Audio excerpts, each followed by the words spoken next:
नमस्ते प्रणाम। और बात ऐसन बा कि 6 तारीख के हम आ रहल बनी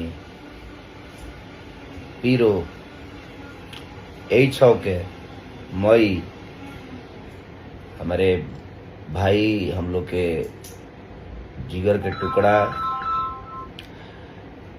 पंकज जी और पंकज राय जी को, और हम लोग के भाई के तिलक है, उसी तिलक में हम आ रहे हैं।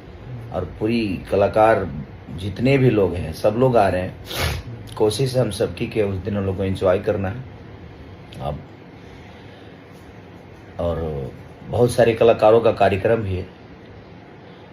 और 6 तारीख 6 मई 2025 तेलाड़ एक जगह है हम लोग के पीरो में, जो कि आरा से बहुत नज़दीक है।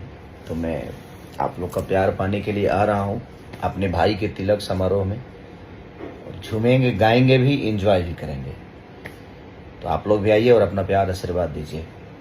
तो लव यू। 6 तारीख को आना है तेलाड़ पीरो के पास, बक्सर और आरा के एकदम। तो बक्सर वाले भाई, आरा वाले भाई, उधर शाहबाद वाले भाई, जितने भी हमारे भाई हैं, जो भी मुझे प्यार करता है, प्लीज़ आप आइए। आपका प्यार आशीर्वाद बहुत ज़रूरी होता है। तो आप आइए और अपना प्यार और स्नेह हमें दीजिए। Love you all, thank you. और शाम को 7-8 बजे शुरू हो जाएंगे हम लोग, तिलक उलक चढ़वा उड़वा के एकदम, उसके बाद शुरू।